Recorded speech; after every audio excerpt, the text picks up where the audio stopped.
말씀은 신명기 9장 4절에서 6절 말씀 우리가 교독하여서 읽도록 하겠습니다.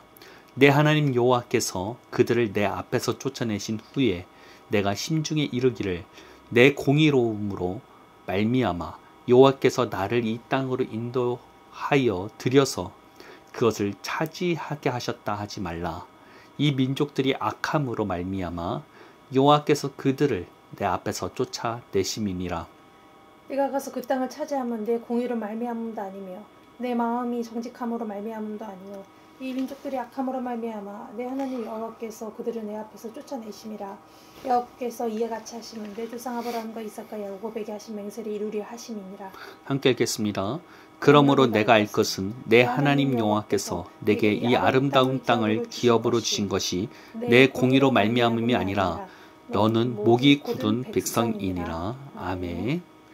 네, 오늘 선포하고자 하는 메시지는 착각해서는 안 됩니다 라는 제목으로 말씀을 선포해 보고자 합니다. 오늘 본문에서는 이스라엘 백성이 착각해서는 안 된다고 말씀하고 있습니다. 그것은 이스라엘 백성이 공의롭기 때문에 하나님께서 약속하신 땅을 허락하시고 취하게 하신 것이 아니라는 것입니다. 오히려 가나안 땅에 있는 백성들이 악하기 때문에 가나안 땅을 내어 주었다고 합니다. 바꿔 말한다면 이스라엘 백성이 가나안 땅에 들어가서 이전 주민들과 같이 악한 일을 행한다면 그들도 쫓겨날 수 있음을 말하고 있는 것입니다. 모세는 이스라엘 백성이 얼마나 하나님 앞에 은혜를 받을 만한 민족이 되지 못함을 6절부터 이야기하기 시작합니다. 출애굽 이후 하나님을 원망했던 역사들을 통해서 말입니다. 특히 백성이 하나님과 언약을 맺었을 때 행한 악한 짓들을 구체적으로 설명하게 되는데요. 황금 송아지 사건을 통해서 말하게 됩니다. 이는 정말로 모세가 생각해도 충격적인 사건이었습니다. 이스라엘 백성은 하나님의 산 앞에 도착했을 때 하나님과 언약을 맺게 됩니다. 모세를 통해서 십계명의 말씀이 선포되고 백성들은 그 말씀대로 순종하겠다고 맹세까지 하게 됩니다. 그렇게 하나님과 이스라엘 백성이 언약이 체결되었습니다. 모세는 언약의 증표를 받기 위해서 시내산에서 40일이라는 시간 동안 금식하며 머물게 되었습니다. 그러나 이스라엘 백성은 40일 동안이나 내려오지 못하는 모세를 보고 그가 죽었을 것으로 생각을 했던 것 같습니다. 그래서 그들은 자신들의 불안을 해소하기 위해서 황금 송아지를 만들어 내게 되었습니다. 이 우상을 통해서 자신들을 가나안 땅으로 이끌어 주기를 바랬던 것입니다. 분명 모세가 선포한 십계명 안에는 우상을 만들지 말 것을 명령하고 있음에도 불구하고 백성들은 이 말씀을 듣고 이 말씀대로 살겠다고 맹세한 지 얼마 되지 않았음에도 불구하고 우상 숭배를 하는 놀라운 일을 해버리게 됩니다. 이 일로 인해서 이스라엘 백성 모두는 멸망당할 수도 있는 상황이었습니다. 모세가 이것을 수습하기 위해서 우상을 제거하고 엎드려 기도하지 않았다면 반드시 이스라엘 백성은 멸망으로 갈 수밖에 없는 상황이었다는 것입니다. 이만큼 이스라엘 백성은 하나님 앞에 의로운 부분이 하나도 없음을 모세는 이야기하게 됩니다. 즉 약속의 땅 가나안을 허락하시고 이것을 취하게 하시는 모든 것은 하나님의 은혜라는 것입니다. 모세는 약속의 땅 앞에 도달한 백성에게 이것을 각인하고 싶었던 것입니다. 약속의 땅을 취하게 되는 것은 당연한 것이며 이 모든 것이 하나님의 은혜라고 말입니다. 그러니 기존 가나안 땅에 살던 민족들과 같이 악한 길로 가지 말고 마음과 전심을 다하여서 하나님을 사랑하며 하나님의 말씀에 순종할 것을 가르치고 있다는 것입니다. 이와 같이 우리에게도 허락하신 은혜들은 우리가 의롭기 때문에 주어진 것이 아닙니다. 우리 모두는 하나님의 말씀이 주어졌을 때 이방인이었으며 하나님과 전혀 관계없는 민족이었습니다. 우리들 모두는 아담과 하와의 후예로서 사망만이 기다려진 존재들이었다는 것입니다. 아무리 스스로 의롭게 살려고 종교를 만들어도 우리는 스스로를 구원할 수 없는 존재들입니다. 그런 우리들을 예수님을 통해서 불러주셨습니다. 우리에게 없는 의로움을 예수님을 통해서 대신하심으로써 말입니다. 예수님의 십자가는 죄인이었던 우리의 죽음이었으며 예수님의 부활은 새로운 피조물로서의 탄생을 말합니다. 우리는 그 사실을 믿었기 때문에 예수님의 자녀가 되었으며 또한 하나님의 백성이 되었습니다. 그런데 우리들은 자꾸만 놓치고 있는 것이 있습니다. 계속해서 착각하고 있는 것이 있다는 것입니다. 그것은 우리가 우리 의로 사는 자들이 아니라는 것입니다. 우리는 구원받을 뿐만 아니라 이제는 예수 믿는 자로서 살아갈 때도 우리는 그리스도의 의로 사는 자들이라는 것입니다. 예수님 믿을 때는 자기에는 어떠한 거룩함이 없음을 인정하고 예수님을 받아들였음에도 불구하고 이제 우리가 구원받았으니 내가 노력하면 된다고, 열심히만 하면 된다고 생각하는 것들이 우리 안에 들어와 있습니다. 그래서 나름 열심히 교회 생활 열심히 하고 말씀 보고 기도 생활 열심히 하게 됐는데, 그런다고 이런 삶을 산다고 우리가 계속해서 바뀌게 될까요? 우리는 우리의 의로 살아가는 것들에 대해서 깨달아야 된다는 것입니다. 하나님 앞에 우리의 의는 어떠한 것도 인정받을 수가 없습니다. 왜냐하면 우리 존재 자체가 그리스도와 함께 죽었으며 이제는 예수님 안에서 우리는 새롭게 태어난 존재들이 되었기 때문입니다. 새로운 피조물은 그리스도의 의로 살아가는 사람들을 말합니다.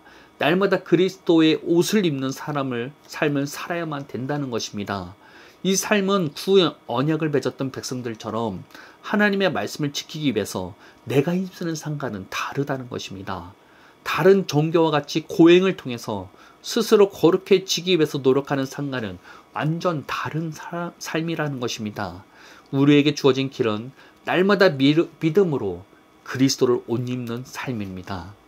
우리 스스로에게는 어떠한 거룩한 것도 의로운 것도 없습니다. 우리가 구원받은 이유도 우리가 거룩해서가 아니라는 것입니다. 우리가 구원받은 이유는 그리스도가 거룩하고 의로웠기 때문입니다. 따라서 예수님을 통해서 거룩함을 받은 존재들이 우리들은 날마다 예수님의 의로 살아가야 된다는 것입니다. 우리들은 날마다 예수님으로 옷 입어야 합니다. 구약은 새 언약의 그림자와 같죠. 그 언약은 새 언약의 은혜들에 대한 가시적인 표현들이기도 합니다. 제사 제도를 살펴보면 마지막에 대제사장은 동물의 희생을 통해서 나온 피를 통해서 언약궤에 뿌리게 됩니다. 이를 통해서 제사는 끝마치게 됩니다. 제사를 드리는 이유가 무엇이었겠습니까? 백성들의 죄를 해결하기 위해서였습니다. 피를 뿌림으로써 하나님께서 백성들을 직접 보는 것이 아니라 동물의 희생을 통해서 보게 하기 위해서라는 것입니다. 이와 같이 우리는 날마다 그리스도의 피를 우리 자신에게 뿌려야 합니다. 이는 단순하게 예수님의 피를 주문처럼 외치라는 말이 아닙니다. 믿음으로 우리에게 주어진 약속들을 붙들라는 것입니다. 우리의 싸움은 내가 말씀을 지켜 행하기 위해서 노력하는 삶이 아닙니다. 우리의 싸움은 믿음으로 우리에게 주어진 것을 취하는 것입니다. 믿음으로 하나님의 말씀을 취하고 그 안에서 그리스도와 교제하는 삶이 우리에게 주어진 길이라는 것입니다. 날마다 죄를 짓고 넘어지는 나 자신을 부인하고 하나님의 말씀으로 새로운 피조물을 덧믿는 삶이 우리에게 주어진 삶이라는 것입니다. 믿음으로 하나님께 나아갈 때 하나님은 우리에게 말씀하시고 우리를 인도해 나가시는 것입니다. 그러한 길이 우리 앞에 펼쳐져 있다는 것입니다. 그렇게 우리는 우리의 의로 살았던 모든 것을 내려놓을 수 있어야 합니다. 우리가 내려놓을 때 하나님께서는 행하시기 때문입니다. 오늘날 많은 사람들이, 그리고 저 자신도 이것을 체화하지 못하였기 때문에 허우적거리는 것 같습니다.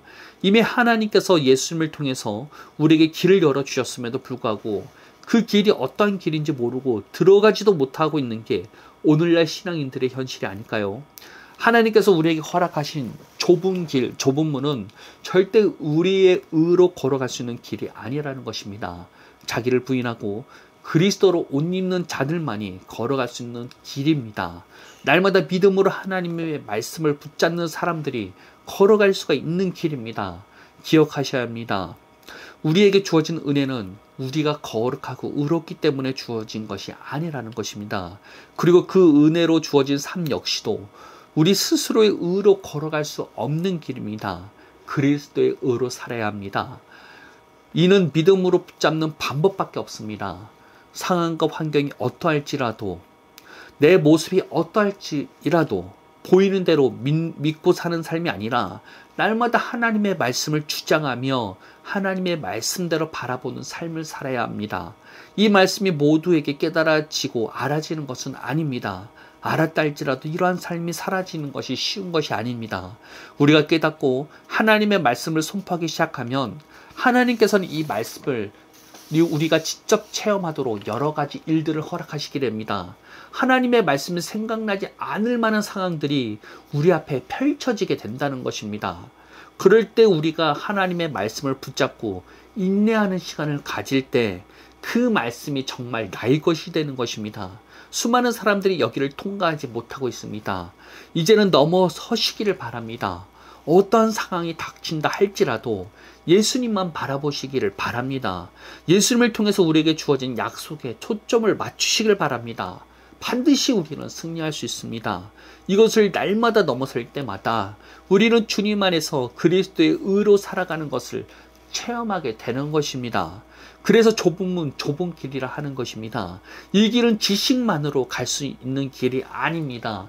반드시 체험을 통해서 예수님 안에서 검증 받아야만 갈 수 있는 길이라는 것입니다. 그래도 겁먹을 이유가 없는 것은 이 길이 나의 의로서 걷는 길이 아니라는 것입니다. 그리스도의 의로만 갈 수 있는 길이라는 것입니다. 내 스스로 한다면 갈 수 없지만 그리스도와 함께라면 충분히 걸을 수 있는 길입니다. 이 길은 누구에게는 무척 어렵고 갈 수 없는 길이지만 그리스도와 날마다 함께하는 사람들, 특히 그리스도의 의를 덧입는 사람들에게는 꽃길과 같은 길입니다. 이것을 깨달으시길 바랍니다.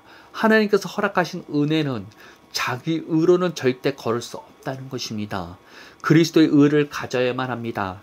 반드시 걸을 수 있습니다. 그렇게 날마다 믿음으로 하나님의 말씀을 주장하고 선포하셔야 합니다.